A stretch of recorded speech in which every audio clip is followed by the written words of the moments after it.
नमस्कार, मैं नीरज वाल्मीकि। आप देख रहे हैं अखंड भारत समाचार 24। इस वक्त मैं मौजूद हूं राजधानी लखनऊ के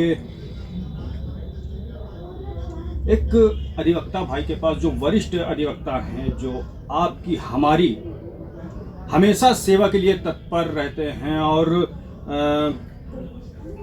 जो गरीब सताए हुए हैं, चाहे वो किसी कारण से हो, उनको न्याय दिलाने का काम करते हैं। लेकिन जब उन्हीं पर अराजक तत्वों द्वारा हमला किया जाता है तो इनकी सुरक्षा का आखिर जिम्मेदारी कौन लेगा। इसी क्रम में आज हमारे साथ मौजूद है एक अधिवक्ता भाई, वरिष्ठ अधिवक्ता भाई। उनसे जानते हैं कि जो हैदरगढ़ टोल प्लाजा पर अधिवक्ता भाई के साथ कुछ टोल प्लाजा कर्मियों ने हाथापाई की, गाली गलौज की, उसको लेकर के ये आखिर क्या कहना चाहेंगे। हमारे चैनल में आपका बहुत बहुत स्वागत है। हैदरगढ़ टोल प्लाजा पर जो अधिवक्ता भाई के साथ कुछ टोल प्लाजा कर्मियों ने हाथापाई की, गाली गलौज की, उसको देखते हुए आप क्या विचार व्यक्त करना चाहेंगे और सरकार से क्या कहना चाहेंगे। देखिए, हैदरगढ़ टोल प्लाजा पर जो घटना हुई, सर्वप्रथम तो मैं उसकी बड़ी निंदा करता हूँ। अधिवक्ता जो है समाज का सजग प्रहरी है। वो शोषित, वंचित और पीड़ितों को सदैव न्याय दिलाने का कार्य करता है। अधिवक्ता समाज ही है, जब सब दरवाजे बंद हो जाते हैं तो लोग अधिवक्ताओं के पास आते हैं।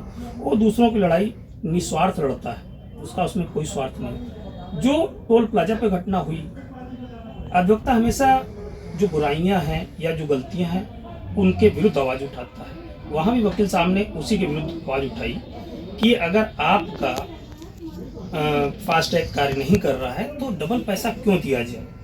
क्या भारतीय मुद्रा है, उसकी कीमत जो प्लास्टिक मुद्रा है उससे आधी है, जिससे उत्तेजित होकर वहाँ के अजारक तत्व, और टोल प्लाजा पे लगभग अजारक तत्व ही का जमावड़ा रहता है, उनके द्वारा उनसे अभद्रता की गई, मारपीट की गई, जो बड़ी ही निंदनीय है। मैं भारत सरकार से, उत्तर प्रदेश सरकार से मांग करता हूं कि जल्द से जल्द अधिवक्ता सुरक्षा अधिनियम को लागू किया जाए, ताकि अधिवक्ता जो हमेशा बुराई के खिलाफ, किसी माफिया के खिलाफ आवाज उठाने में सक्षम है, उसको सुरक्षा प्रदान की जा सके। ये हैदरगढ़ टोल प्लाजा की बात नहीं, बल्कि ऐसा जो घृणित कार्य है वो पहले भी हो चुका है, चाहे वो पत्रकारों के साथ हो, चाहे अधिवक्ताओं के साथ हो। किसी अधिवक्ताओं को बंदी बना लिया जाता है या पत्रकार को गोली मार दी जाती है, और कुछ समय के लिए सिर्फ, चाहे पत्रकार हो चाहे अधिवक्ता हो, वो कुछ समय के लिए जोरों शोरों से आवाज़ उठाएंगे, लेकिन फिर वो धीरे धीरे उनका जो मामला है वो ठंडे बस्ते में चला जाता है। और सरकार को क्या है, जब आप उनसे पुरजोर विरोध मतलब करके कहेंगे, उनको बात अपनी रखेंगे, तभी वो जो अधिवक्ता है या पत्रकार है, उनकी जान माल का जो दायित्व है वो पूर्णतः जो है वो निभाएगी। लेकिन फिर वो थोड़ी देर के बाद वो ठंडे पड़ जाते हैं। अभी तो ये मामला जोरों शोरों से चल रहा है, तो इस पे क्या कहेंगे आप। देखिए, जहाँ पत्रकार बंधुओं के बारे में बात करें, पत्रकार बंधु ही जो है समाज की आवाज़ है।